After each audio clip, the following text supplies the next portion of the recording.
all together. And you also talk about speaking to people in their own language. So are you talking about establishing a universal reference to God, which is God? Is that what you mean? Yeah, in English, Yeah. but in whatever language you're speaking, then it needs to be that word. Sure. Definitely. I mean, that's how we can all, or for instance, the names of the prophets, they use the Arabic names. So like Ibrahim or Musa. Well, when they're speaking to Christians or Jews, it's so clear to say Moses or Abraham. Then the person says, oh, I know them. They're in our sacred text too. But when you say Ibrahim and Musa and Esau and so forth, it's like, well, what are you talking about? You see what I mean? Yeah. You create a distance again instead of like an interfaith kind of working together. We all believe in the same God, and so let's speak to each other in our own languages. You've written so many books. How did you have enough time to do this in your lifetime, writing it up to this point? Seriously, that's a lot of books. Yeah, well, the last 16 years I've been here in Chicago, that's just basically what I do, is just write books or do research or translate books or, and my children I'm divorced and my children are all married and have children, and so I'm very blessed in that sense, and none of them live in Chicago. So I'm basically on my own 7 days a week to just kind of, it's my passion, I should say. It's not work, it's passion. I'm really passionate about it. What do you think about people who say that in the Islamic culture, when a man wants to get a divorce, he just has to say it 3 times and it's done? Do you have any feeling about that? Something you want to share about that? Or Well, yes. I mean, that is the only, that's very difficult to try to comprehend why a man would do that. But once he does that, his wife has to marry another man before she can marry him again. So that's kind of the deterrent for a husband not to think twice before he does that, because he may want to marry her again. He may want to go back to her, and she's going to have been with another man, and that within the zeal or, the testosterone developed male is very difficult for him to think that someone else is going to be sleeping with their wife before they can go back to that person. And then, of course, she would be telling the other person what he was like and so forth and so on. And so all those kind of privacy details would come out. And this acts as a deterrent for a man not to do that.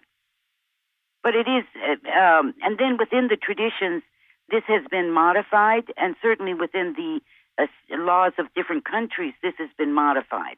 So it doesn't work exactly like that. Can a woman do the same with her husband? No, but she can get a divorce. It's called a KHUL, divorce. But she, at that point, has to give back the dowry. Whatever dowry she received, she needs to give it back in order to free herself from the marriage. But in today's world, most people, for instance, they ask for a copy of the Quran, a woman for her dowry, or she asks for 1 rose or, something like that. It's not a great financial hardship on her to give that back to the person. And then she's able to get a divorce. You were living in Iran at the time your dad was alive. Is your dad still alive? No. He actually, yesterday was his 40th day of his death. He died 40 years ago. Wow. Yeah, a long time ago. Do you miss Iran? Do you go to Iran anymore? Well, I had a house there that I had to sell, so I had to keep going and taking care of it till I could get it sold, which I finally did about 4 years ago. But then this year, I have a granddaughter who's 21, and she had never met her father because he left my daughter when my granddaughter was 3 months old. So she had never met him, and it just so happened she's in college now, but she had Thanksgiving vacation. So we figured, she could miss 2 days of classes and we could go to Iran for 9 days. So we did, and I went with my granddaughter just in November, and it was absolutely amazing. It was just a magical experience because I was able to show her the culture and the traditions and the beautiful city of Isfahan and the mosque in Mashhad and the graveyards of her great-grandparents, and it was absolutely a beautiful time. So I have a lot of half-brothers and sisters and a lot of cousins who were there.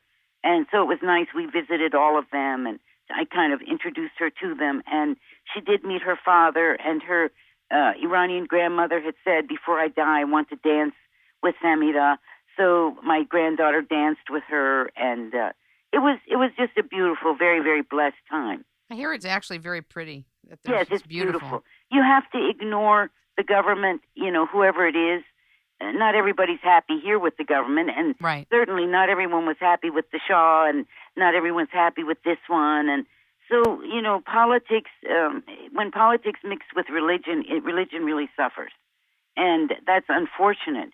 But the culture and the civilization and the language and the literature and the history and those things all live on. So we need to, concentrate more on those, I think. Your mom was a Christian, and how did she feel about your learning a different language and doing the kind of work that you've been doing with the Quran? Well, she also died just 2 years after my father, so it's been a long time. I hadn't been, translating the Quran or doing this work, when she had been alive. But she was a very open-minded person, and she, would not, she wasn't Catholic, I became Catholic, because I went to Catholic school. So she didn't mind at all my changing my faith, or she was just a very open-minded person, and whatever worked for someone, then they needed to try that would be fine with her. It didn't bother her. And she was actually a nurse, a public health nurse, and worked at President Truman's Point 4 plan in Iran. But she had lived in Iran for 10 years, so she spoke fluent Persian. And then she worked with the tribal people, the Bakhtiari tribal people. And that was the other place that I went with my granddaughter in Iran. They've named a mountain area after my mother. It's called Helen's Protected Area because she so served the tribal people. And it's 40,000 square hectares, which is, 400,000 square acres or something. And it's been, the United Nations has declared it a natural heritage. And so my granddaughter and I went there, and we took some of the earth and brought it back, and took their wild acorn trees all over, and we brought some of those wild acorns back and gave everybody in the family like one acorn and a little of the earth from my mother's protected area. So it's so amazing that, here is Iran and America and so forth, and then they've named this mountain. And it was done by the people 30 years ago. It's not the government did it. Wow. The people 30 years ago named this area Helen after my mother. How neat. Yeah. One of the things you say in the beginning of the Sublime Quran, in the first 50 pages, is translate into the target language. Explain that to the public. Okay, well, when the problem that the jurists have said with the translation, as I said at the beginning, this verse says, husbands who fear disobedience on the part of their wives first admonish them, then abandon their sleeping places, then beat them. So when I looked at the word beat in Arabic, it has 26 meanings in that first form of the verb, and one of them is go away. So, but the word them is there, beat them, and them is feminine because Arabic has gender. So them means the wives because it's a feminine form of them. So in English, you can't say go away them. You have to say go away from them. And that's the problem of English. It's not a problem of anything else. But the jurists are saying you've made a transitive verb intransitive by using the word from and making them an indirect object instead of direct object. So you can't do it, and so this doesn't work. So what I found in my research was that this is only a problem with the English language, because in the Persian language, whether you say go away from them or you say beat them, it's exactly the same form. And in the Urdu language, whether you say go away from them or you say beat them, it's exactly the same form. So this is a problem with the target language, which is English. And it's only with this verse that the jurists say are worried about being transitive, whereas I found 5 other instances, at least in the Quran, where in English you have to add a preposition. You can't just say weigh them because you're talking about weigh for them. You're selling something and you're going to weigh it for the customer. You have to add the word for. Right. Or measure, you have to add the word for. So you have to go with the target language. You can't make no sense in the target language because you're trying to keep the grammar of the, original language. And as I said, in other languages,